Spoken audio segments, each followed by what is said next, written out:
Good afternoon, ladies and gentlemen.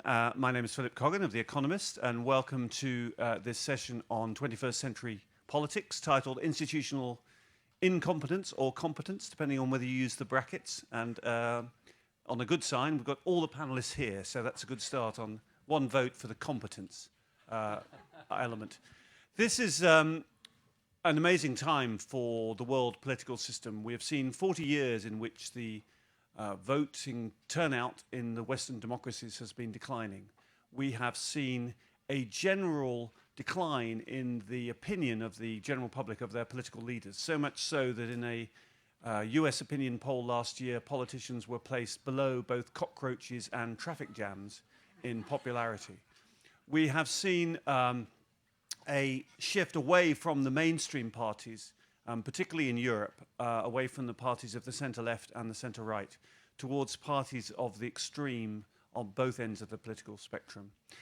We've also seen a rise in the technocracy. We've seen a rise in the passing on of decisions, not just in the old Athenian way, where we used to make decisions ourselves, or at least the men did in the Athenian democracy, to the elected representative democracy that developed in the 18th century, but now to a second stage, double delegation, to a world in which our representatives pass decisions on to experts of various kinds, central bankers most obviously.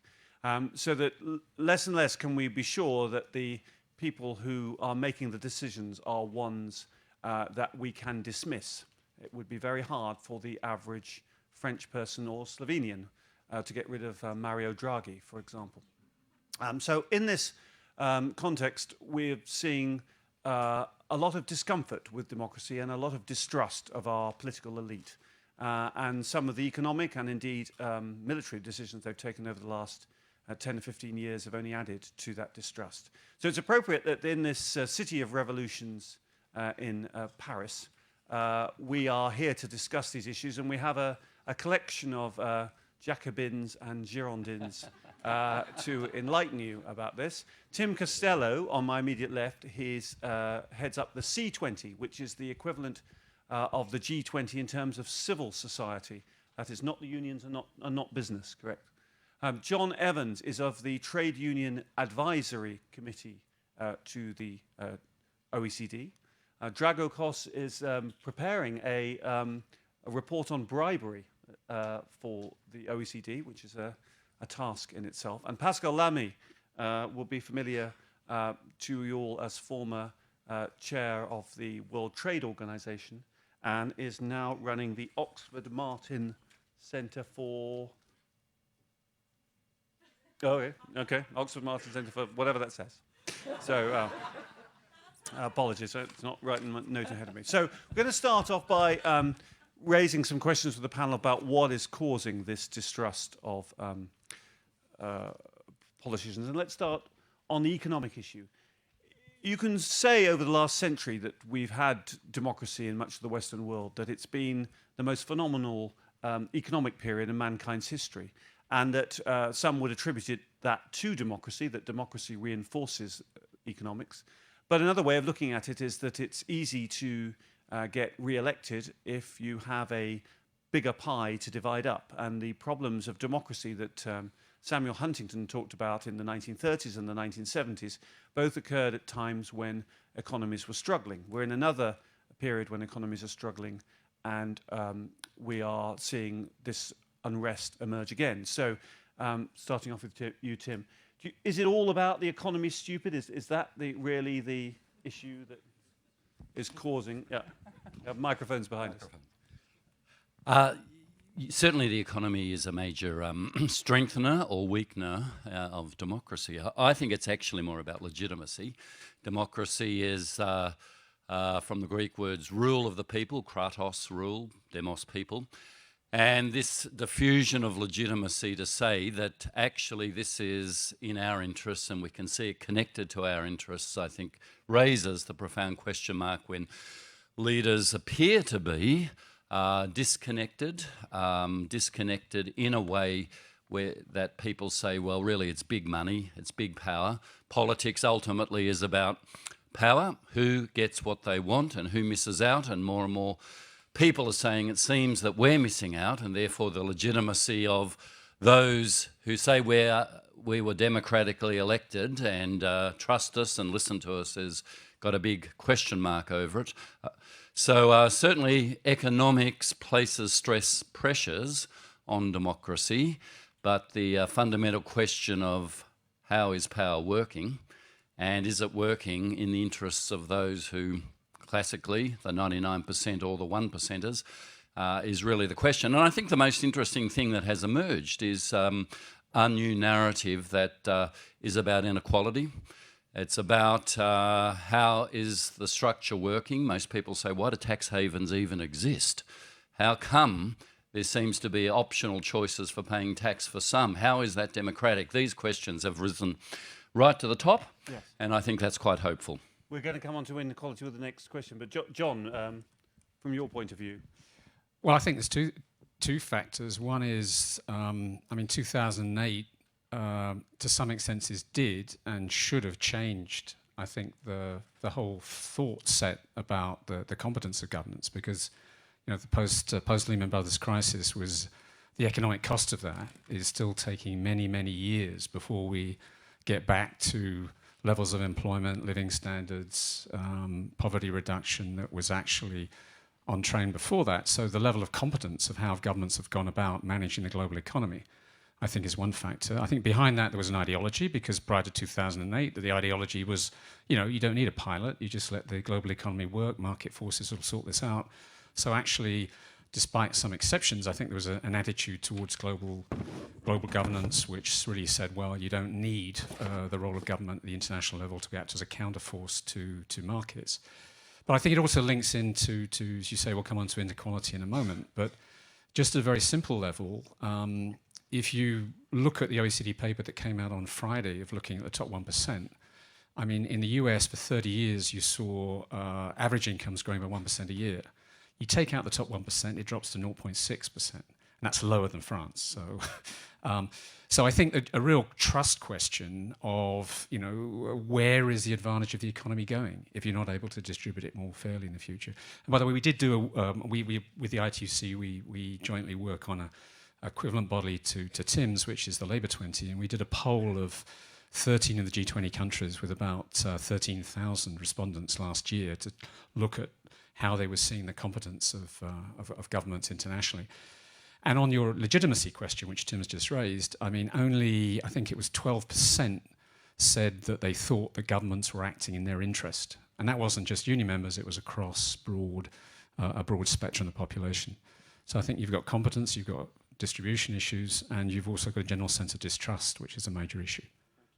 Before I turn to Drago, I should mention that, of course, you may be familiar with the Y-Assembly function already. You can submit questions to the panel for when we've done the starting period via your smartphone, iPad.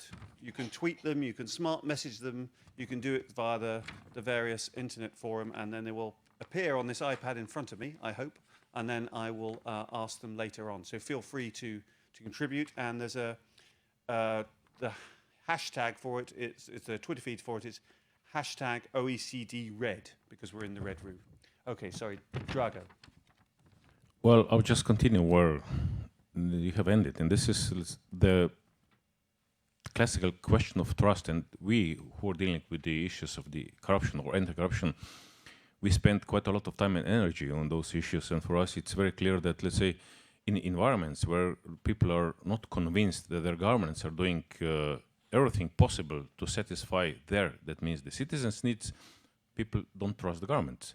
If they have the feeling that governments are there just to function for themselves, there will be very visible lack of trust. And there have been so many researches done already in the past which clearly showed that the links between the level of corruption, the level of trust. So, and countries are also known, in countries where you have high level of corruption, such as, let's say, Peru, Lebanon, Nigeria, you have very low level of trust in the governments. Contrary to that, if we have countries which high level of trust, and let's say, maybe this will surprise you, but UK is still characterized by high level of trust in government. Sweden, Canada, you have lower level of corruption. Of course, the link is not a direct one, it's not so simple. but it is obvious that there is a very close link. And if you would go back down to the roots of the economic crisis, we would certainly, and this is known already, face plenty of different forms of irregularities, including corruption. And this, of course, this has started. And since the reaction of the, at least in some of the countries, of the, say, state officials was not a proper one. They did not react on time. They spent a lot of years, let's say, putting the bad guys in front of the court or behind the bars. This all caused that the level of trust was going down. This was even more visible in countries which do not have serious control of corruption yet. Let's see, if you speak about countries like US, UK, Sweden, Canada, this is one dimension. But when you go to countries even like my country, Slovenia, where we are still far away from being in position to say, well, we have the problem of corruption in grip, this is then the problem is even worse. And of course, this is not only the lack of trust in this area, this becomes then lack of trust in all possible areas.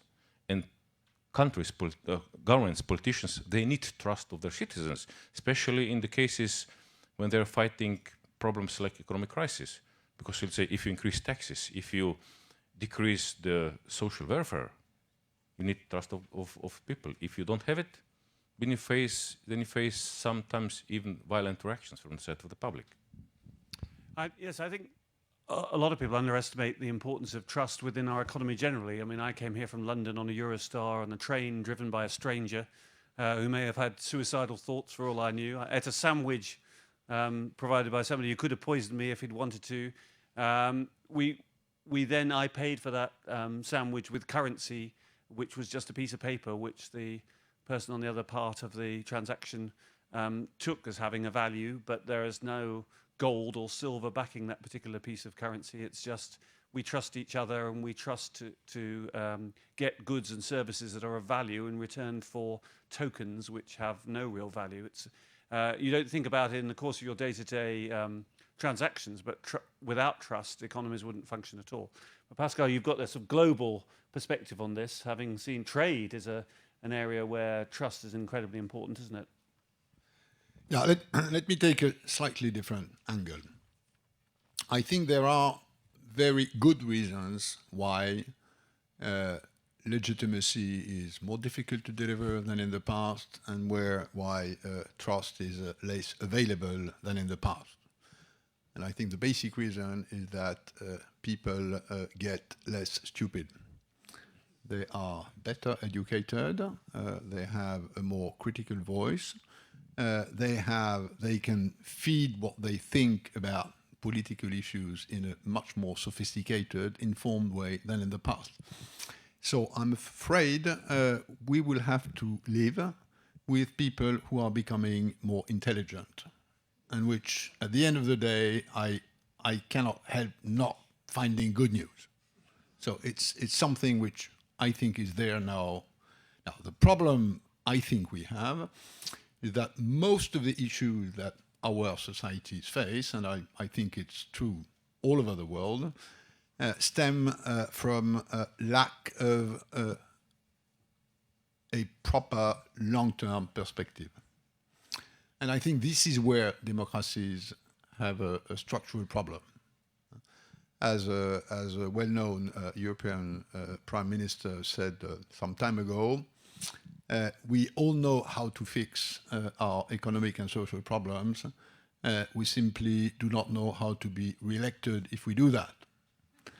And that's, I think, the core of the problem. So, in my view, we need more long-term view. We need public opinion to be more aware. Most of the issues we've had to cope with, for instance, since 2008, are issues which could have been fixed if 5-10 years before the prospect of these events happening had been in people's mind, which is why we've devoted quite a bit of time with this Oxford Martin Commission, but we'll come back to that later. Well, let's go straight on from that point, because it's a very useful one, which is that there is a criticism now of democracies that we don't deal with the long term. So in my country, the failure to build a third runway at Heathrow, for example, a decision that's always being punted into the future. And education is another issue where it's argued that politicians tinker too much and don't plan for the long term. And that leads to often expressed in practice as well as in theory, desire to put things in the hand of experts. Let's set up a commission, the commission will report, and then it'll be taken out of the hands of politicians. But one worrying thing from the point of view of democracy is then the whole idea of democracy is that the people are best placed to make these decisions. But the more that we pass decisions on to technocrats, the more that the most important person in Europe is not Angela Merkel or Francois Hollande, but Mario Draghi, the more that decisions are taken on a fundamentally anti-democratic basis. And I wonder how that kind of problem is going to be resolved. Are we going to be in 20, 30 years' time, Tim, as a civil society representative, in a world where most decisions are taken not by elected politicians, but by either technocrats or by international bodies to which the average Australian voter, the average French voter will have very little input?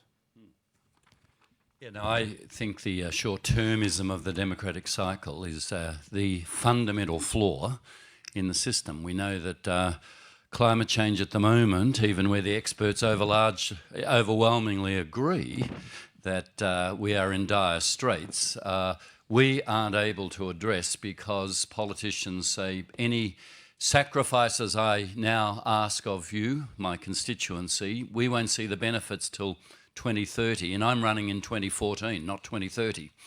And therefore, the gridlock of actually dealing with some of these problems means that even when we have experts and we have referred it out, certainly in my country, my government's walking away from a carbon tax and addressing climate change. Even when you have experts, it's no buffer to actually moving the public. And I think one of the great questions that arises out of human nature that democracy is always struggling with and ambivalent about is Abraham Lincoln's the light and the dark angels of our nature. The dark angels is the appeal to fear and to short-termism and to a grab here and now. The light angels is that long-term sense of the commonwealth. Our wealth is common, whether it's natural resource or whether it's a minimum wage, and dealing with unfair pricing that just goes to the lowest common denominator with human rights abuses and supply chains that are terrible. And we seem to see that fear is a stronger appeal than hope. And even covering ourselves with experts doesn't actually seem to address that need to say, well, actually, let's find the hope and let's find some way of not simply democratic competitive models that beggar the commonwealth, the greater good. So I don't have an answer to that, but I certainly see the problem. So if you think back 12, 13 years, and central bankers were seen as the great saviours, and Alan Greenspan, Bob Woodward had a book out called Maestro, and it was suggested if he died, he should be just put dark glasses on and propped up in a chair and kept in office. And 6 years after that, we had the biggest financial crisis since the 1930s. So experts aren't always expert. Isn't that a problem, John? Yeah, and I think that's probably where I diverge a bit from Pascal's view that simply if we listened, well, I'm not putting the words in your mouth, but if you just listen to what Juncker said about knowing what all the right policies were and then apply it, which you can't do politically, I don't think that's right. I think I know you didn't, but it was the experts got it dramatically wrong before 2008. There weren't many people really blowing the whistle and saying we're in a massive credit boom. If you look at the figures on the UK economy now, we've got flat incomes and house prices sort of going through the roof, and nobody's saying this is a problem. Maybe we've got another bubble again. They're saying, well, this shows the success of structural adjustment policies, et cetera, et cetera, et cetera. So I think it's not. I think the experts and governments have got quite a set of things to be answerable for in terms of getting it wrong. And I think that's a question about breaking open the economics profession a bit and trying to get some different sorts of thinking, which to some extent is happening in international institutions through projects through the night. But I mean, I think the connection of policy to that is a real issue. If I could just give you one example which links back to the trust question. I mean, in one hand, if you take the IMF, there's a very interesting table in their paper on jobs and growth from last year, which looks at employment performance and trust between the social partners. Slightly strange definition. They use an OECD index on trust. And good employment performance, high levels of trust between the social partners looks as if it's working well. And yet when the IMF goes into Portugal or Greece or anywhere else, the first thing that's done really at the moment is to say you've got to dismantle the very institutions that can deliver that. So collective bargaining has collapsed through the floor. It's the same in Spain. So I think the real danger is, if you're talking about long-termism, you're destroying institutions in the longer term which can try and build up trust by trying to just get wages down in the short term. So, I mean, I guess I'm skeptical that, governments and experts, international institutions, even now have got the right solutions. It's just a question of applying them. I think you need a heavy dose of skepticism, and particularly looking at country by country. Thank you. Drago? Well, I cannot avoid temptation. When you mention the commissions, we have a say in our part of the world saying, if you don't want to save a problem, establish the commission. Experts can solve a lot of problems, but they cannot solve all of them. In addition to that, they can do it only to a certain level. Of course, if you speak about financial experts, bankers, of course, this is their world. And we saw that even they made some very crucial mistakes. But in some other areas, sometimes only the experts' efforts are simply not enough if they're not backed up by the politicians. And sometimes the politicians simply have to control what the experts are doing. And the measures taken by the experts simply do not have the same value if they are not backed up and supported by the politicians. I see this, let's say, in the working group on bribery in the OECD. All the experts which are coming to the working group on bribery, they know perfectly well what it should be done in their own countries to be more successful in fighting corruption. They knew it. They know it, and they will know it. But what happens is when they come back home, the politicians there simply tell them, listen guys, we won't do it yet. Because as we've heard already, the elections are next year. I don't have the time and the energy to fight corruption, and because this will produce some results in 10 years, I will lose the elections next year. So I will simply not do it. And I think this is also one of the main reasons for the lack of trust too. We have governments which are running from one election period to another one. They're not interested in long-term goals. They're not interested in developing strategies which would be really long-term ones. Their own strategy is to win after 4 years again. And of course, in 4 years, you cannot achieve much with the help of experts or without it. Pascal, you represented a body that some people saw as the anti-democratic global force imposing policies on voters without their consent. When people put that case to you, what was your answer? Well, my answer was the fact that all governments that negotiate trade agreements in WTO have their own domestic legitimization processes, and that there's nothing like a treaty of commerce or a trade treaty that would be adopted without going to a proper parliament. That's the answer, typical Westphalian 1648 answer. And I've been repeating this again and again, knowing full well that it doesn't really work. The notion that international organizations are democratic because the members who drive these organizations do it together, and there's a sort of democracy of states at international level, which is the theory of international public law, which is the theory of the international system today, doesn't work. So we have a theory of the system that doesn't work. And usually when you have a theory of a system that doesn't work, you try to adjust the theory to the system and not the system to the theory. Unfortunately, that's not what 200 sovereigns on this planet have kept doing for the last 40 years, which is why, in order to answer this big question which you just raised, which is how can we reinsert long-term issues on our radar screens, instead of taking the thing through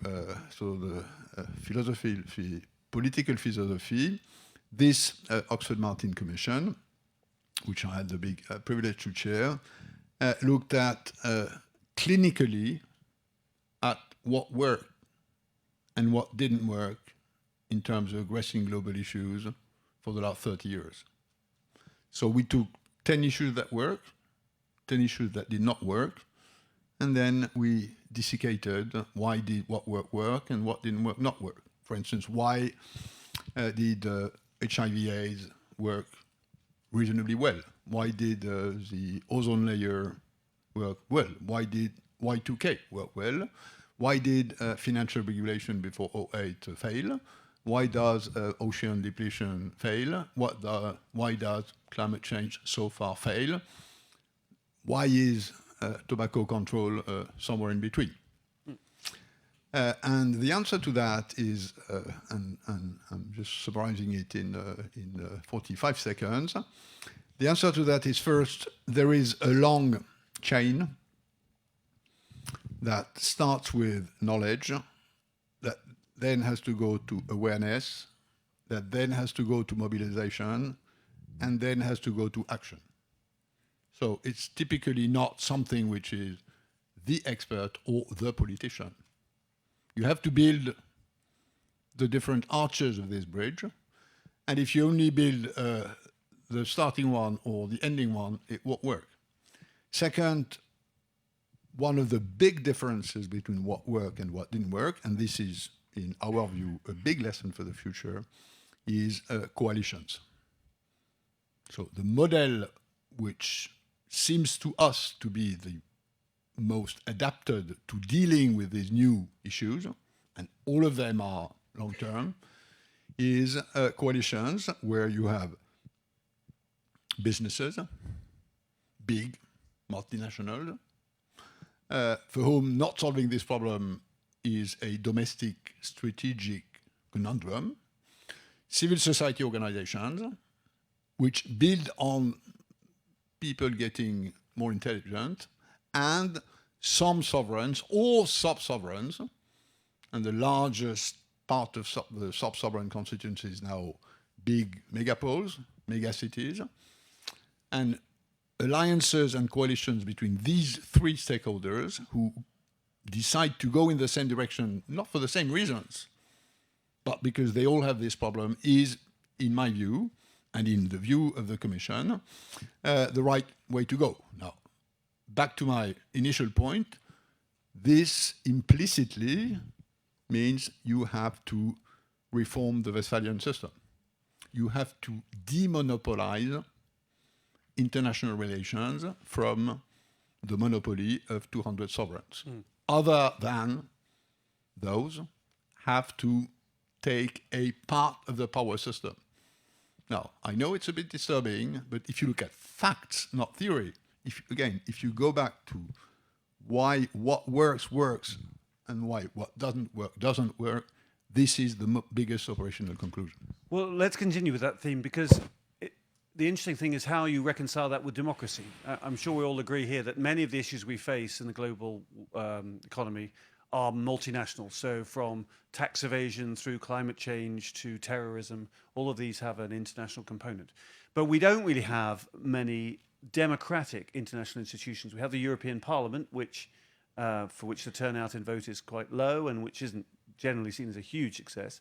But how would you combine democracy with global problems? If you had one person, one vote, China would outvote the US and Europe combined every time, and I can't see voters in Europe and US being too keen on that. If you had one nation, one vote, then Luxembourg would cancel out China. So, Tim, maybe you should think about this. How do we make international institutions more democratic as well as more successful, as Pascal was talking about?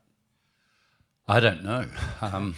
I'll be interested to hear the answer to this. All I really would say is that democracy isn't simply one person, one vote. Democracy's notions of rule of law, its institutional agreement around transparency and openness. And I think if we could have some global institutional responsibilities afforded, because one person, one vote, I can't ever see getting up, and almost by consent a handover of others of the 200 Westphalian sovereigns to certain institutions to work on that. That's a consensual way to go about it, but we've had so many utopian dreams here that run out into the sands that I'll be interested to hear what others say. John. Well, I think it's probably easier to start with the practical examples than the theory. And I think for legitimacy, you need a governmental body at the international level trying to coordinate things and act as an instigator in trying to get some of these problems solved. And I think at that point, trying to bring together, key interests, key players on certain issues and work to some constructive solutions, I think is a bit what was in Pascal's report, which I think is probably the most practical right way to go about trying to fix certain issues.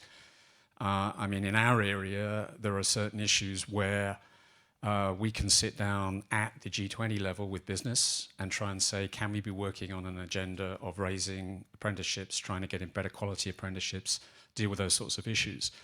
And I think the G20 to some extent was a forum where we came together to deal with that. I think they could probably go further and put more pressure there on the social path to say, now start delivering. I think as an instigator, that would be a constructive thing.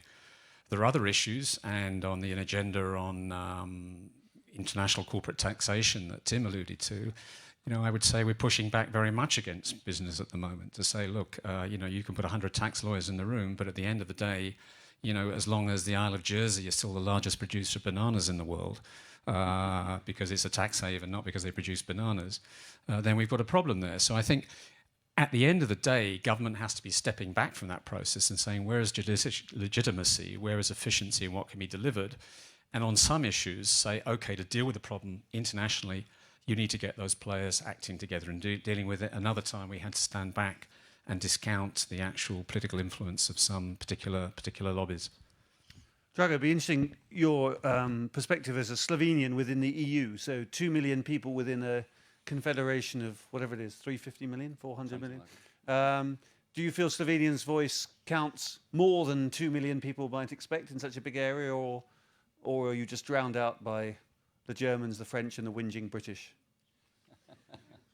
Well, there's a huge difference, between the feeling of the population and what is really going on, because, and I think this is not only the case for Slovenia, this is also the case for all federal states. I know that, people living in the, let's call them regional entities, they're never satisfied with the federal capital.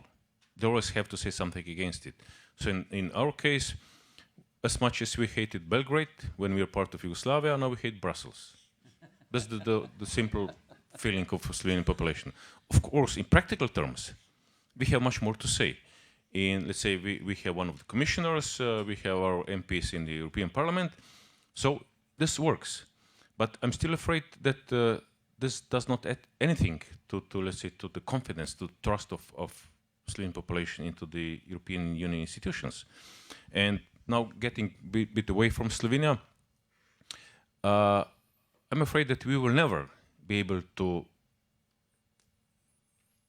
establish real trust into the international governmental organizations. Whatever we do, people will not like them at the end.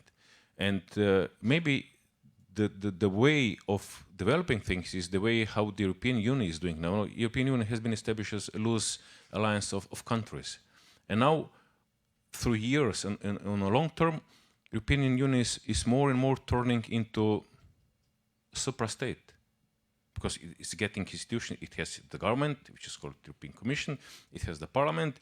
It has the National Bank. With the last changes, let's say in the banking area, the European Central Bank has very large powers in relation to the banks in the EU member states. So the European Union is getting not all, let's say, but at least some characteristics of a real state. But of course, the final question is, will this satisfy all citizens of all EU member states? Maybe you can reply to this question too, because the EU skepticism in your country is much bigger than my country.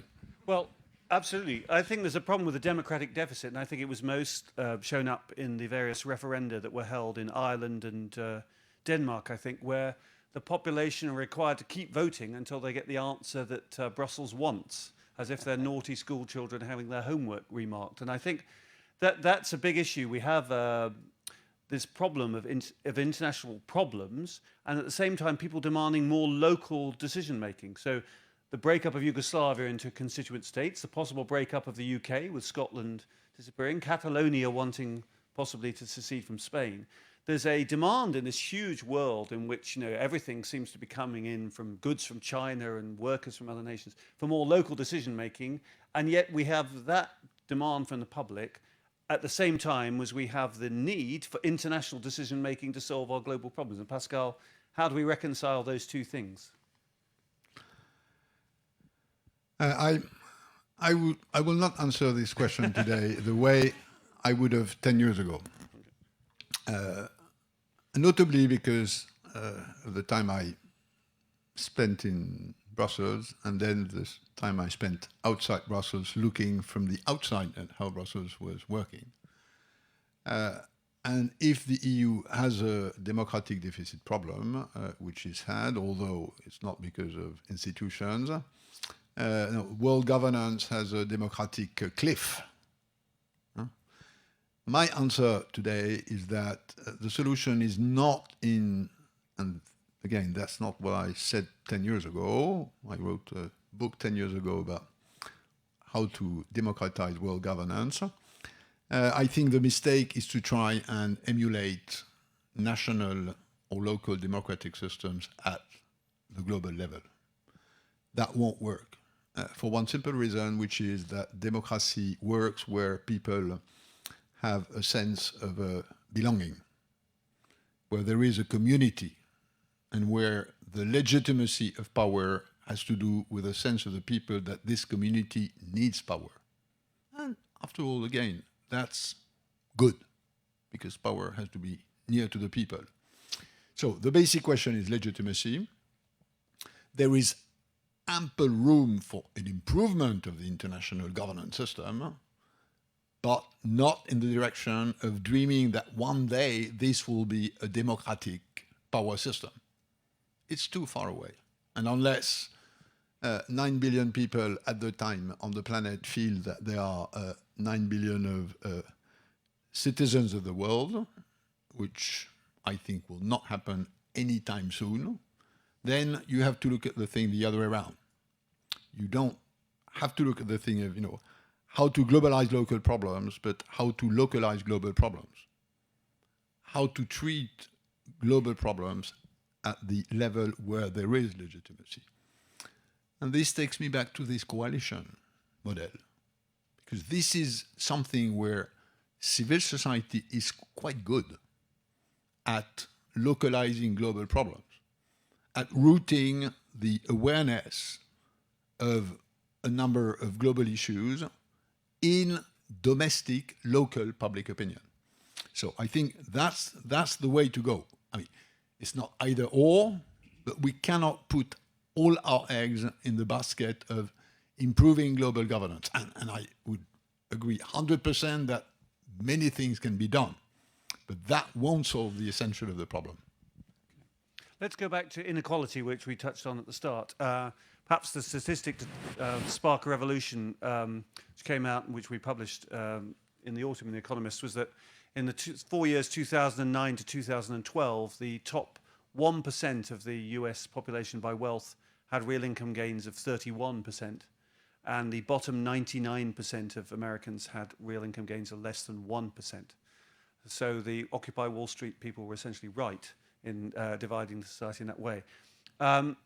Thomas Piketty is taking Amazon by storm. They sold out on Amazon.com of his 800-page book on capital in the 21st century, which I do recommend, having read it all. But his answer is a global capital tax, and given that a global capital tax has about 0% chance of being implemented, is it inevitable that we're going back to the 19th century model of Downton Abbey model of society? And if it isn't, how would you tackle it? If there's have you an alternative to global capital tax? Well, I think all of us would love to be Downton Abbey as long as we're the lords and the ladies, not the servants, although they seem to do all right. So I think the most extraordinary narrative shift that Thomas Piketty's actually introduced is that these questions now are demanding an answer. The answer of 80% tax on the rich or a global tax, people are going, how's that possibly the case? But even though it's not implementable, the fact that it's urgent, that this is an analysis that now says it is a contest. Politics, since it's about power and who wins and who misses out, is always a contest. And I think the penny's dropping, thanks to Thomas's work, that actually it's a contest because there are people who are benefiting from the way the system is. He says that patrimony capital will continue to not just ride on but destroy democracy, which is why it's suddenly a very alive contest. We're going, is that where we're headed? Now, the other possibility is instead of capital continuing to benefit, if we get growth where of the economy where wages and labour benefits, at least in proportion, there is an evening, an equivalent simply than robbing from those with wealth or saying we're going to tax them. I think Paul Collier in a session earlier put it well. When we dismiss Piketty's view that you'll kill the goose that lays the golden egg if you just tax the wealthy, and we all know that that's essentially the argument in this contest. It's unimplementable because, look at the counterproductive unintended consequences.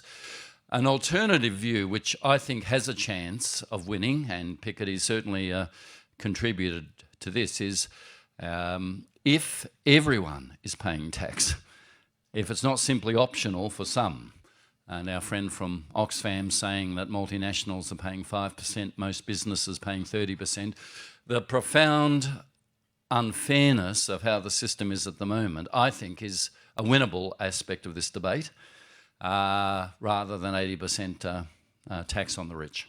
Okay. John, some would attribute rising inequality to the decline in power of trade unions since the 1970s. Would you take that view? I mean, that's been a policy suggestion from organisations like the OECD since the 1970s. You know, let's decentralise bargaining, let's kind of weaken labour market institutions. So I think changing that mindset is a key part of it. I mean, I think the last time I listened to Thomas Piketty, he was sitting here actually, so I'm kind of right in this seat. So I'm looking forward to trying to get the book out on Amazon soon. But I mean, seriously, I don't think the argument is yet won that inequality, that the problem of the 1% is a problem still. I think, you know, a lot of economists say, well, inequality is a problem, but this is really just a question of trying to bring out the bottom. So if we all have better growth, that's fine.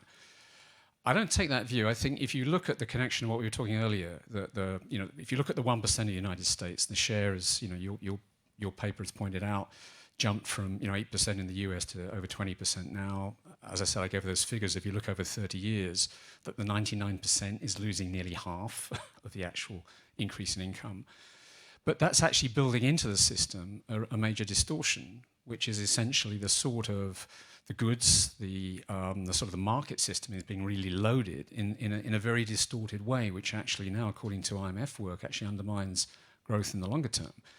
I think in the short term, the problem is that the bulk of political funding, certainly in the United States, you know, which has to some extent been the model for that model of capitalism, actually comes from that 1%. It's a rather small, limited number of people for both parties. So when it comes to some clear choices and some clear hard things to push back policy, the actual political system's been rigged, which then I think feels that trust itself is wrong. And if you look at the preferences of the 1% in terms of what they think about minimum wage increases, about whether you should give evidence to jobs over other issues like reducing deficits, I mean, 99% is over there and the 1% are there. So I think there's a political issue which is crucial. The question then is, how do you construct an agenda which begins to shift that? Now, I think taxes is part of it. Again, I would say, just as Pascal is saying, we've got to go for tomorrow for a global wealth tax, or we've got to go for global governance. I don't think the issue is how do you start to get progressivity back into the tax system. And I'd buy into the levels of marginal taxation that Ronald Reagan had in the States, or Giscard d'Estaing had in France 30 years ago. And we can get back to those levels. That already starts to pull in the system. I think at the top, you need major corporate governance reforms as well as tax reforms. And I think you have to reel in the power of an elite, which is not just that it's much a capital owner, but which is actually controlling capital supposedly in the interests of a wide range of companies. And in the middle and the bottom, I think what we have to do is to start expanding collective bargaining, expanding negotiation, getting well-set minimum wages. Now, all of those things are things which the OECD, the IMF, for too long have been saying we've got to get rid of that. Part of the great moderation is having weaker labour market institutions. I think now the balance has tipped so much, you have to get a stronger labour market institution and more people into representative organisations. There's a lot of other stuff as well on taxation and also on education and so on. But I think that labour market institution question is the key.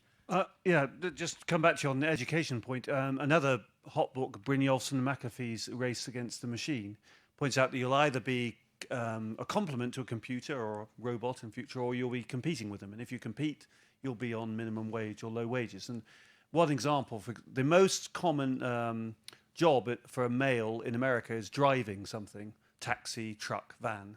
But driverless cars, driverless vans are perhaps 10, 15 years away. So you could be in a situation where a whole nother bunch of people are thrown out of their work by technology. How do we raise the education level of workers so that they get the next level of jobs, computer programmers or whatever it happens to be? Well, I think education is important, but I don't buy into a lump of labour fallacy that that because certain jobs are changing, that everybody's going to be unemployed. It's the policy response which deals with that. But I think also the problem is the 1% is rigging the system. I mean, 2/3 of private educational expenditure in the US, I think, comes from the top 5%, not the top 1%. So you're getting an inbuilt bias in the whole system in the future. And the real question is, how do you broaden out not just education, but other issues? And I think that's a question of power, and it's a question of trying to get checks and balances built into the system again. Dreo? Well, people are not stupid, you know. We heard today Pascal saying that they're getting even more and more intelligent every day. So they do not expect that all of them will be rich one day. They don't expect that they will be all equal, let's say, to the upper 1%. But what they do expect is that they are to be treated equally, at least in principle, economically, socially, legally. So, and let's say what we do in our area, we are measuring sometimes their satisfaction with the illegal equality or inequality. And I can tell you that, let's say, if people in any country in the world feel that there is a more than average level of legal inequality in the country, they feel very dissatisfied. The level, let's say, of their mistrust is quite high. So what I'm not saying that in all cases we will see the final result the same for all the people. But what we can say and what we have to do is we have to establish the same proceedings and the same, let's say, conditions for each of us. Of course, if you are more capable than I am, I don't have anything against you if you're, at the end of the day, you're much richer than I am. And this is being understood by majority of the people. Of course, how to get there? You mentioned the taxation issue. The problem with in some areas, including the taxation one, is that people are usually not satisfied. We only think that the taxation rate which is applied for us, it's extremely difficult, extremely problematic, especially if you compare it with the tax rate which is applied for the rich guys. But if we find proper solutions and if we ensure all our citizens that they will be treated, again, in principle, in an equal way, then they will survive and they will take part in whatever decision it will have to be made. Pascal? Well, let me first welcome the fact that by raising this 1% issue for once, the economists leaned center-left. That's good news for me because it's a good paper. So if we can substantiate what we think with proper good weeklies, that's great. Second, I think what Piketty reminds us is that market capitalism is intrinsically inequalitarian. Not a big piece of news for me, but he puts the right numbers under this thesis. And his numbers are fresh, they are good quality numbers. He's a very solid economist. On the one side. On the other side, I believe a wealth tax is good politics, but I don't think a wealth tax will fix inequalities in market capitalism, because it's just the numbers don't fit. Whatever wealth tax you put will never get to 1/5 or 1/10 of what you need in terms of social investment to address inequalities in education, in lodging, in culture. So it's not the solution to the problem he raises. I think, again, it makes sense for the reasons which you just gave, which is that people want to feel to be treated a bit better in terms of equality, and the tolerance to inequality is much higher in some civilizations than others. Europeans, for instance, are very intolerant to inequalities as compared to Americans or Asians, for instance. And that's true, where you have, when you have small Gini coefficients, is Sweden as well as Switzerland. And Switzerland is not, sort of dream social democrat system. It's a center-right European model. So I think the real issue is, given that market capitalism has this intrinsic machinery which you have to deal with that creates inequalities, how do you fix that? And I personally believe, and I've been looking at the examples of my country for quite a bit of time, that public redistribution systems are not the essential solution. France spends huge amounts of money in trying to fix the consequences of inequalities, which its educational, its lodging system keep constructing, keep increasing. And I know I'm a bit heterodox on this, but this notion that because we want to fight inequalities, 80% of the age class of young must have the baccalaureate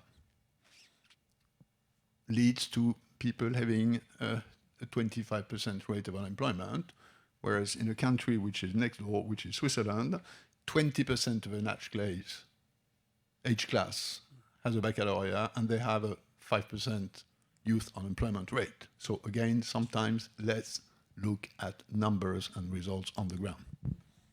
Well, let's look at some of the comments that have been coming in. And there's one that I wanted to ask you, which was give an example of a measure that could be taken at the global level and could have a concrete impact on citizens' daily lives. Maybe Tim, can you think of one of those? I certainly think at a global level, and I work for World Vision, so I come from a development perspective here, the importance of saying you can't run a decent society without 40% of a tax base of GDP to pay for education and health and food security and clean water. When most of the countries where World Vision works, it's 12, 13% only tax collection, and we wonder why there is the extraordinary poverty, though there is rich natural resources in so much of Africa, and we're seeing 6-7% growth. So for me, one global response is actually aid and OECD countries taking seriously capacity building in tax systems. And I know the OECD are, I think, working on what are they called, a borderless tax inspectors, like Médecins Sans Frontières. I think that engagement is incredibly important in terms of then not just relying on charity, World Vision relies on that, or aid, or patchwork responses. So investing seriously in capacity in developing countries, in their revenue collection, their skills, I think is a really important response. Pascal, perhaps you could be second on this, as it's your area. Well, I can easily think of three such measures that would impact and change people's lives. Set a carbon price at 50 euros a ton. That's a global decision that would change a lot of people's lives. And Declare higher fuel prices for beg your pardon? higher fuel prices for everybody. 50 euros a ton of carbon. And then you insert this in all the pricing of energy everywhere. That's a simple one. No fishing on high sea as long as stocks keep depleting. Simple one. Decision by sovereigns can do that. And then have an international standard for the fat content of food, so that obesity doesn't become 30 years from now the equivalent of what HIV/AIDS was 20 years ago. So, but I suppose those are all quite nanny state-ish things that you could see. I mean, one of the problems that, if you go back to Manker Olsen, is that you get, things that might be good for everybody, but special interest groups are very interested in opposing. So, take your fisheries idea. There will be fishermen all round France, for example. I'm sure the roads would be blocked in 5 minutes. But who would oppose these moves, and the people who would benefit would be a bit indifferent to them. Truck drivers have blocked the roads in Britain about higher fuel prices. Again, they would feel passionately about it. Which is why the notion that if there's agreement at international level, i.e., if everybody agrees on that, then it will work. Yes. The problem is, and we know, and the three examples, at least two of them, are in some sort of negotiating pot. The reason why it doesn't work is that everybody tries to get the best out of it. Yes. So, John. Yeah, I mean, well, maybe I could just mention an initiative which, if it works, might make a real change. I mean, a year ago when this forum was taking place, it was, I think, about a month after the Rana Plaza disaster in Bangladesh, where you had a factory collapse, so 1,200 people killed straight off, and this was all producing goods for apparel industry and sold around under the main brands. And a lot of my colleagues have been working for the last year to try to put together a coalition, which I think is in its form a little bit like what Pascal's recommending in his report, that actually reaches an agreement to try to get rid of dangerous factories, to give workers some rights to refuse to work, to make sure they're represented by unions, to get factory inspectors into those plants, where the brands commit not to leave Bangladesh for a period of several years, but to try and actually make it work, so they're not just going to move out to another producer because it's cheaper. And that's legally enforceable under civil law in the home countries where the brands are located. And there's now, I think, over 120 or 130 brands which have signed up to that. And people like Phil Jennings, who was talking this morning on the panel, were sort of trying to make this work. So I think in terms of looking at supply chains, social conditions down supply chains, given the fact that most of our goods are in many consumer as a source, that's crucial. But I think the question, and it comes back to the OECD really, is why does that have to happen after the event? I mean, I'm talking to colleagues and saying, we haven't got enough inspectors, we can't do this, the situation on the ground is still appalling. I mean, why not actually put that in as an ex-ante condition for good investment down the line for investment locations? Not just a question of low taxes or low costs in a particular area, but to try to actually deal with the reputational risk for those brands. So I think and the OECD guidelines are multinationals, the short answer would be, if that was enforced globally by the countries which have signed to it, which have still got a large proportion of foreign investors, it would make a real difference. So how do you get some collective action around those sorts of questions which really improve the living conditions of workers on the ground in a global economy? I just want to come back to you on this. We're all talking about trade-offs here. So Pascal's answer, there's probably some trade-off between democracy and problem solving there. I don't know how many people would vote for limits on fattiness in food or higher fuel prices. So do we have to say, well, it's good for you, so we're going to impose it on you anyway? That's one. But also the right to withdraw labour. We were talking before the session, the tube strike in London has just been called off for today. But There, if Sainsbury's, if one supermarket goes on strike, I can go to another supermarket. If the transport system goes on strike, that's real inconvenience for the vast majority of people who stop doing their work, or their work is made a lot more difficult as a result of it. So there's this kind of, back to Isaiah Berlin and positive freedom and negative freedom. The workers exercising their freedom are imposing hardship not on men in top hats with cigars, but the ordinary people who are trying to get to work every day. But the union power is now largely in the hands of those people in the public sector, right? Because of competition in the private sector, it's people don't tend to go on strike perhaps so much in the private sector because it's self-defeating. In the public sector, when you've got a monopoly, you can impose costs on the innocent rest of the population.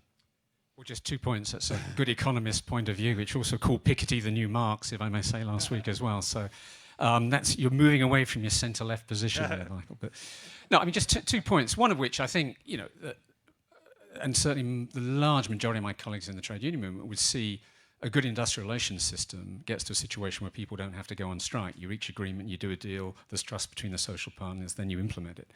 I think when there are strikes, there's very often a shared blame on certain in both sides of the agenda. But I won't go into the London Tube strike to say exactly where that blame lies. But I think the more general point is that an economic analysis now of institutions like trade unions, collective bargaining, and so on. I mean, even the World Bank has come to the conclusion that at the end of the day, there's not really a trade-off between efficiency and actually labour market institutions in terms of coverage. And I mean, you can look at the Nordic model, and you look at other models for showing you have a very efficient system. So the debate should really be about what are the types of system which allow workers to have the right to strike. Because I think at the end of the day, if a worker doesn't have the right not to go into a factory that's going to collapse and withdraw his labour there, then you're basically committing him, as happened in Rana Plaza, to effectively murder.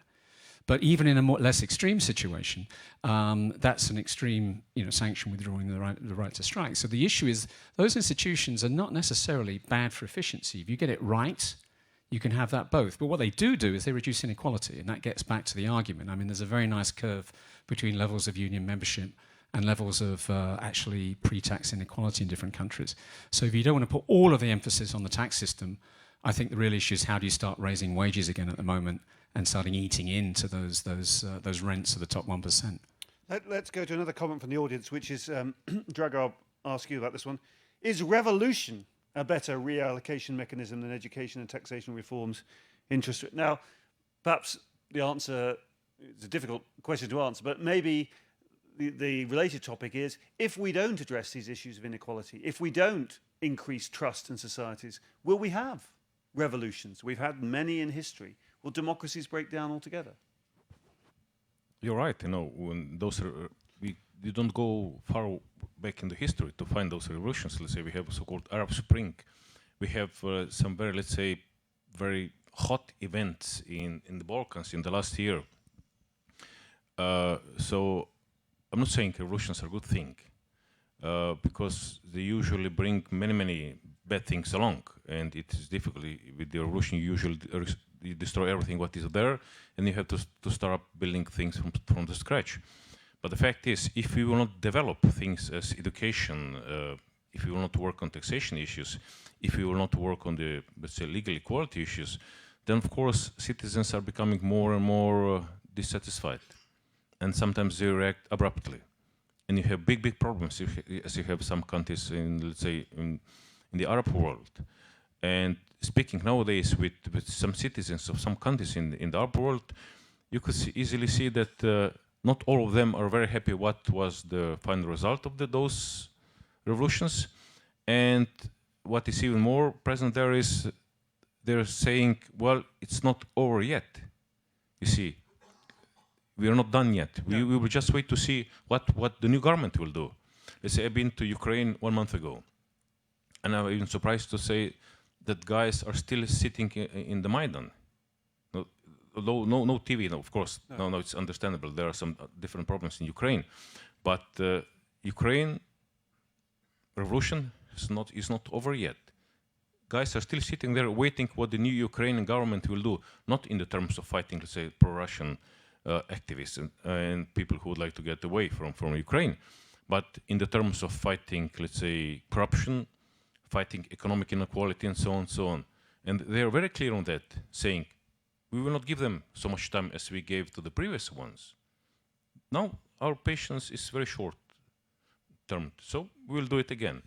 And of course, this does not mean that at the end, the final result, plus, I have to say this, despite the fact that there have been, let's call them revolutions, and despite the fact that at least a certain percentage of the reasons for those revolutions was dissatisfaction of people, how the legal equality was presented before that, or how people were treated. I must say that visiting some of those countries, I can still see that even the new governments, they did not learn the lesson yet, because they don't have any serious intentions to fight corruption. Of course, they're all saying they will do it, but in practical terms, there's not much difference between the old ones and new ones. But maybe I'll come back to you on Yugoslavia there. So there's a legitimacy issue there in Ukraine, obviously. One set of people do not recognize that that a certain government can be legitimate. So the Russian-speaking population don't recognize that a pro-Western population can be legitimate, and the ethnic Ukrainian people don't recognize that a pro-Russian government can be legitimate. In Yugoslavia, you had the problem that, in the end, a country that had been sort of cobbled together in the Treaty of Versailles, it was only held together by Tito for a long period, and then the various peoples did not recognize that a Belgrade government could represent them. Isn't that the issue? And does that make life more difficult in a globalized world? We got to a stage post 1945 where countries were quite ethnically monoglot. Now we're back to multicultural societies. Is Yugoslavia sort of warning, and Ukraine a warning that what can happen in a multicultural society if the different minorities clash? I would say so, yeah, possibly. But you see, that's exactly the direction that which I didn't want to go into it. When I mentioned that, guys sitting at Maidan, they don't care about this Ukraine-Russian thing. What they do care is how the new government will function in the term of public governance, functions for the state of law, rule of state, and so on. So what you have asked me, I really don't want to go along this path, because we will end. It might be too long on. Yeah, I'm sorry. It's my mind going the wrong direction. Let's take another question from the audience, which is federalism a cause for institutional incompetence and distrust, since there are multiple levels of government and therefore jurisdictions? So that brings in this local, national, multinational issue. Tim. Oh, sorry. Jet lag kicking in. Sorry about that. I think, that last conversation was really around identity politics, whether it's religious or ethnic, and the passion of that identity politics always trumps the bloodless rule of law and transparency and notions of institution building, which is a bit arm's length and distant. Now, I think federalism has that same trouble.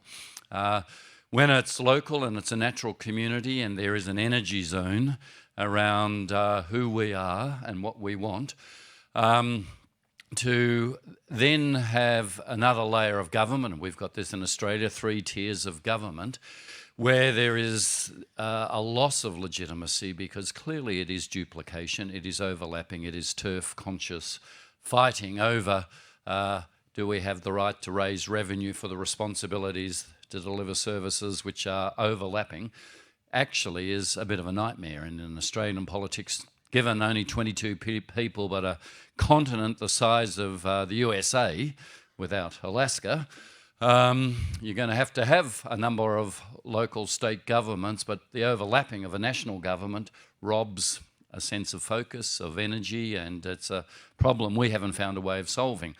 I think when you move that to global areas, it does say, how do you harness that energy zone of natural community resonance, which does engender trust. It's not the amount of trust or lack of trust often that's the issue, it's what your trust is in.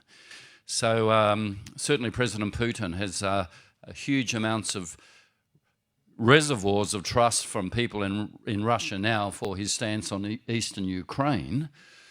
But is the object of the trust actually worthy? How is this going to end up? It's an energy zone that, as we know in world history, can play out with disastrous and devastating consequences. So globally, I think it's finding ways to actually demarcate where those energy zones are, transfer powers to other more local jurisdictions, national, global, and agree with the politicians will explain why that demarcation is necessary for all of our good.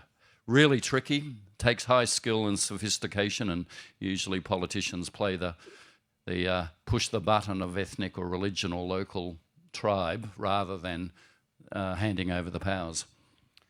Pascal, I want to bring in a different question, and this was, can we return to the topic of institutional incompetence? What's driving so many countries, including the UK, to seek exit from the European Union? But John and I can probably have a go at that. But in France, I think I'd like you to comment about Marine Le Pen's rise to popularity, and France, the most communautaire of the EU countries. There is a very strong anti-EU movement behind Marine Le Pen, and I'd just be very interested in your views on why that is. Yeah, I mean, you have your UKIP, we have our Le Pen, and if we could trade off, by the way, I would sign immediately. But I'm afraid that's not on the cards. I think it stems from two main factors. One, which is a short-term one, which is the impact of a huge economic and social crisis, and we know by experience that in each of these periods where there is economic and social pain, extremists win vote, because it's so easy to scapegoat whatever, the government, Brussels, China, Germany, immigrants, Arabs, for evils and for pain which is there. So that's the sort of hopefully short-term issue. Now there's something more long-term which has to do with the previous question, which is this issue of how do you build legitimacy in a supranational political space, which is what building a European political union is about. And that's a question which, and we already touched on that a moment ago when we mentioned this issue of a democratic deficit. This is a very complex question, because it's not just a question of institutions. After all, European institutions are 100% democratic in the way they all fit the recipe book of how do you build a democracy. The question is that it's not felt this way. It's not, what Barnaby calls frigid Europe. No, it just doesn't work. So you go to the institutional doctor, and the institutional doctor tells you, look, it's fine. No, I looked at everything. Nothing wrong. Yeah, but doctor, it doesn't work. When you have to go to another doctor, which is more on the psychoanalytical side. And that's I think the problem, and this is what we haven't yet investigated. But it has to do with a proper sort of a federalist behavior, and that's back to the previous question. It's what we could call responsible federalism, i.e., subsidiarity, which is rule number one is that the power has to be near to the people. It only can take a distance if proved necessary. So the burden of the proof is on the one that says another level of governance need to be built. And second, you need a proper behavior. And that's very difficult because local politicians will always have the temptation to scapegoat the upper level. If you're in Arkansas or Minnesota, the big game down there is blaming Washington. And as it is, by the way, in the European Union, like Marine Le Pen blaming Brussels. So it works, but we have to get accustomed to new political spaces of this kind. And it takes time, and I think the experience of the European Union is one which others should look at extremely carefully in order to understand the anthropolitics of that, not just the institutions, not just the economics, not the legal systems, but how really human societies have to cope with new levels of power in this globalized world. I want to throw open to old technology of people actually in the audience. I just want to emphasize to whoever it was tweeted, and I'm guessing a woman, that missing gender diversity is one reason for institutional incompetence, same for male-only conference panels. I'm sure you're quite right. Unfortunately, there's not much at this short notice I can do about it here, but have a word with the organisers. But I was in another session with several female conference panel members before, so the whole place isn't completely male-dominated. But is there anybody actually in the audience that wants to stand up and make a point before we go further? Yes, there's a gentleman, unfortunately, in the back there. Yeah, my question is that distrust maybe has to do that the politicians and the organizations want to grow too fast. So with the European Union started small and it's growing very fast, even now to Ukraine. The people themselves maybe don't want it. Why don't we just say no? I understand there's a social implication, but maybe we get more trust back for it. Pascal, yes. Can I take this one? It's very interesting because it's a very frequently issued criticism. No, why did this European Union enlarge so fast? Why did this nice little thing get so dramatically big? Which I'm afraid to say is a nonsense in history. What happened was not that the European Union got big, fat, heavy. What happened was that the non-Europe shrunk rapidly. And that's good news. Who liked this Berlin Wall frontier at the time? Did anybody like it? Who loved to see Hungary, Czechoslovakia, or even Slovenia under an Iron Curtain at the time, as if that was the good old times of paradise? My goodness, that was pretty tough times for everybody. So this notion that, and I've always thought retrospectively, and I was a commissioner at the time, and I probably should have said it more loudly, but I didn't think it as clearly as now, that, for instance, having an enlargement commissioner is a huge semantic blunder. We should have a non-Europe shrinking commissioner. That would make sense because people would really see what's happening. So I don't think this is an issue. Somebody, I think it's a German philosopher, who said that when history passes nearby, just try and clinch a bit of its shirt. And that's what happened. Well, and we must not forget something very important. It is not the Commission who is trying to get the countries in. The countries are trying to get into the European Union as soon as possible.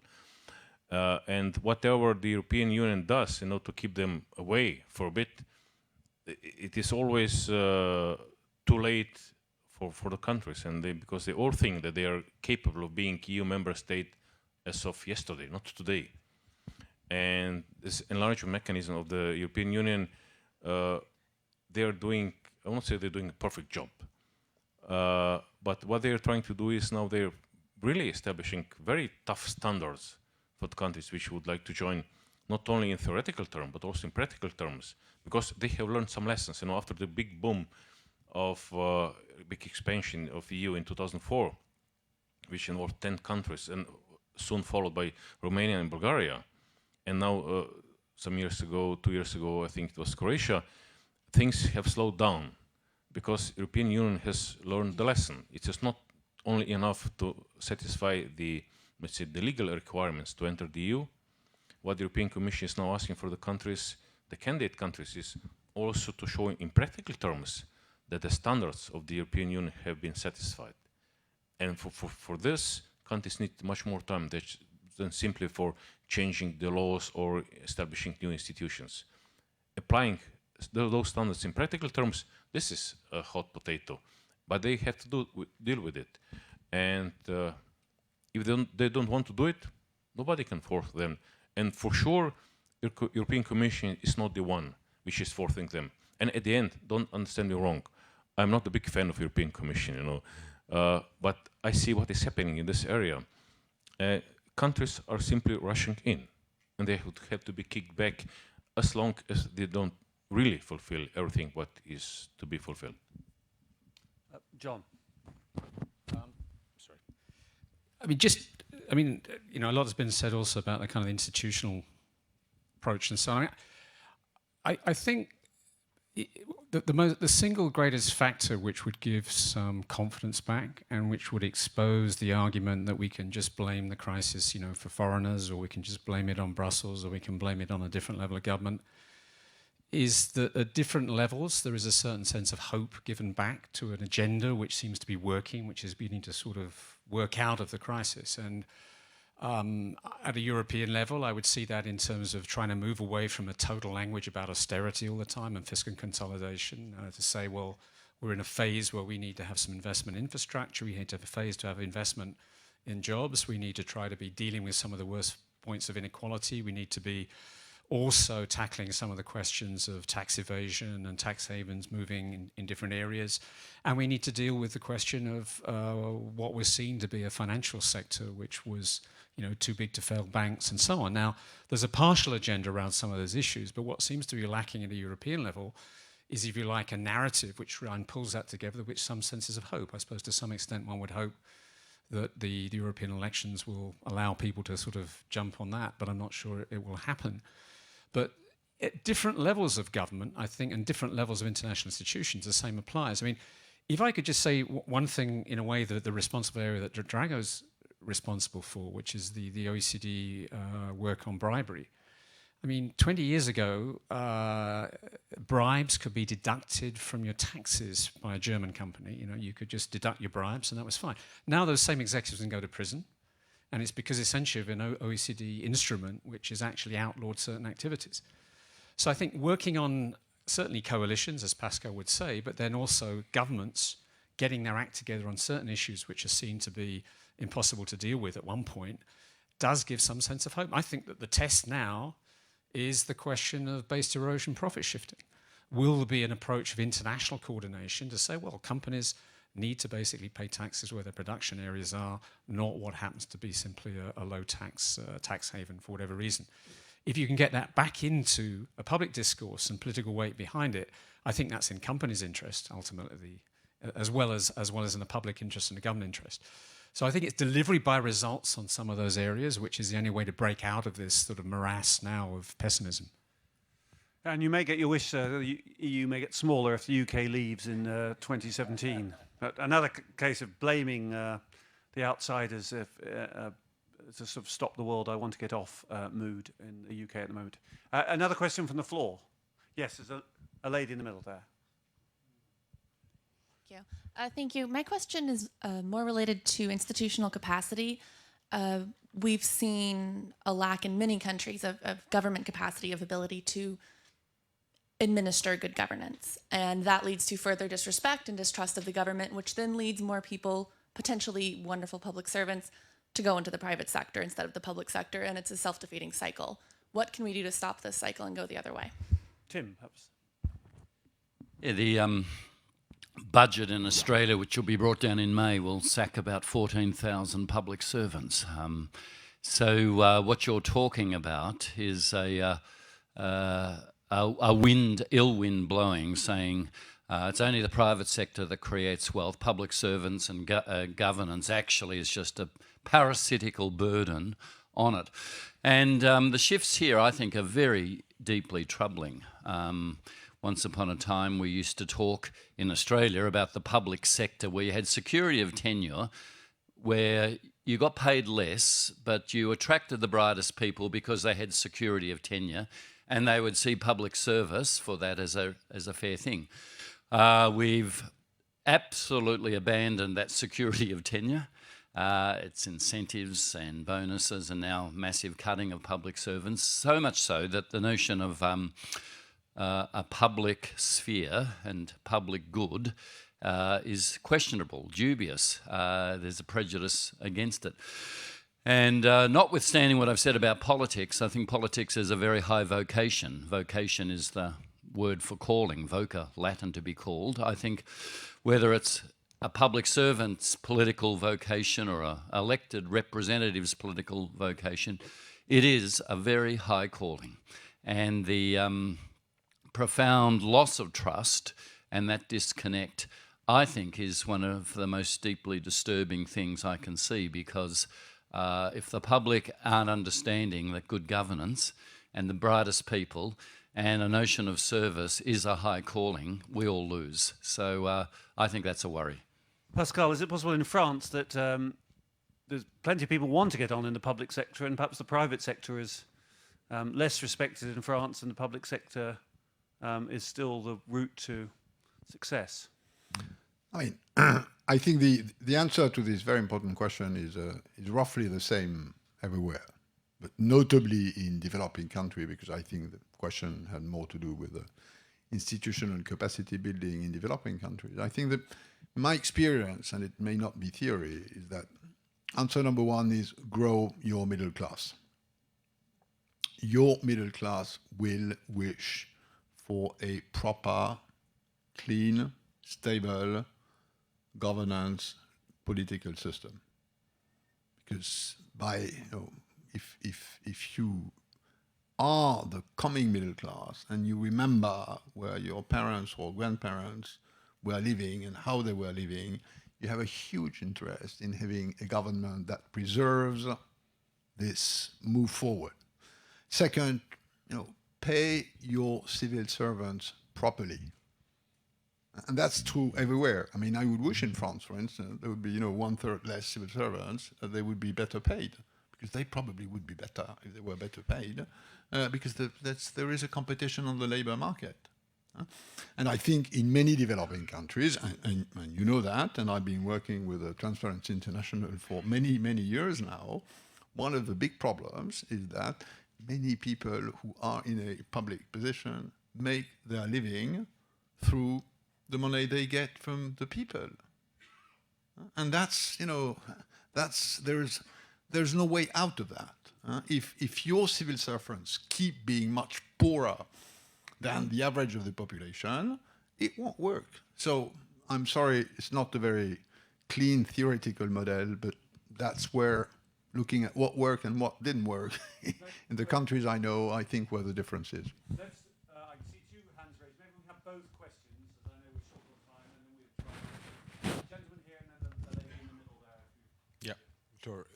My name is Henry Rees. I'm Secretary General of Energy Franco-Maron, the German-French association, which tries to be the plumber in some French-German relations in the energy. And currently, it's a question, especially to Mr. Lamy.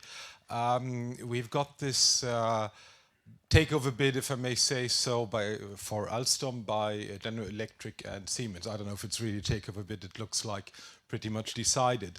And the theme of this conference, at least in the French word, is incompetence institutionnelle. And I've been on some TV shows now, from especially France 24. And isn't it rather incompetence institutionnelle that Germany and France are starting to have an idea about this deal when they had 10 years, when the attacker is in front of the door?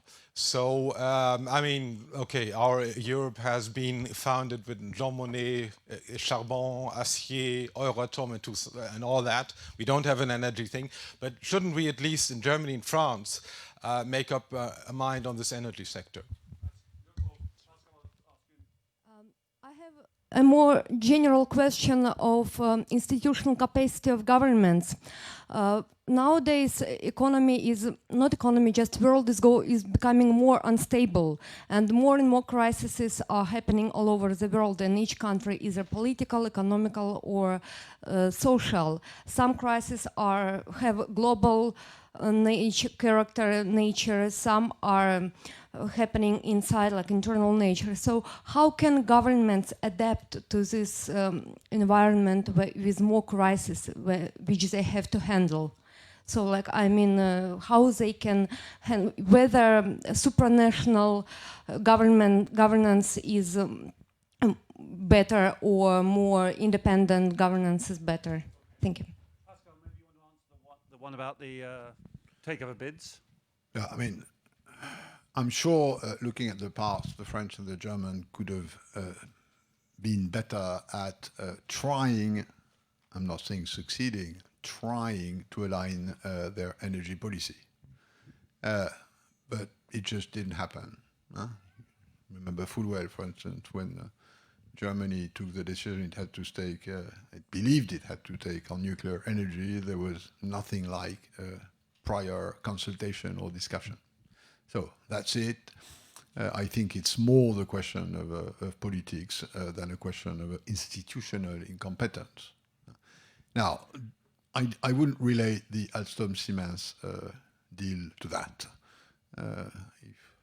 For those who've known for 30 years the sort of horrible relationship which the management of Siemens has entertained with the management of Alstom for the last 30 years, and I don't think there's any exception. One shouldn't be surprised that GE had to table a bid before Siemens started to move its, let's be polite, its machinery. Okay, and the lady's question about sort of supranational governments and local. John, maybe you just have a thought on that. Well, on crises, I mean, there's an OECD report going around called the OECD 100, which has been drafted by the economics department here, which is looking forward to 2062, 100 years after the OECD was created. And that they're projections, they're not sort of, they're scenarios. And on income distribution, they say that the average level of inequality in the OECD will get to by that time to the same level as the United States now. Now, I think, and you can imagine where the United States has gone. So I'd say in terms of dealing with crises, taking that seriously, trying to get a political context, which I know I'm linking everything back to inequality, but I think is a main driver at the moment. Turning the whole discussion about inclusive growth into something that actually change policies, it becomes serious and actually gets some traction on the ground. I'd say that's a central challenge for trying to change the context in which a lot of crises are taking place, and that happened very brutally, very suddenly in the Arab Spring, and we haven't got back to where we would want. But trying to get that into the policy framework, I think, would be absolutely crucial at the moment.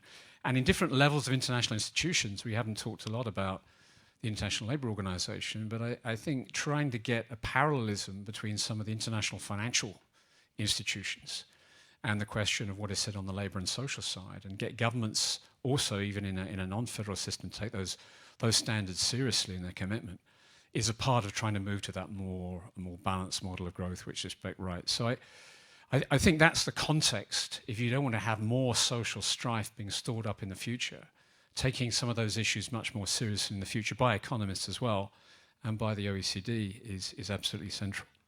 Well, our time's up, and I don't want to be guilty of institutional incompetence by overrunning. So just as a plug, if you're interested in these issues of democracy, I'm doing a talk about my book, The Last Vote, The Threats to Western Democracy, in half an hour in the Meet the Author session. But you may have had enough of me by now. But what you haven't had enough, I hope, is our panelists, and I'd like you to just thank them for their time. Thank you very much.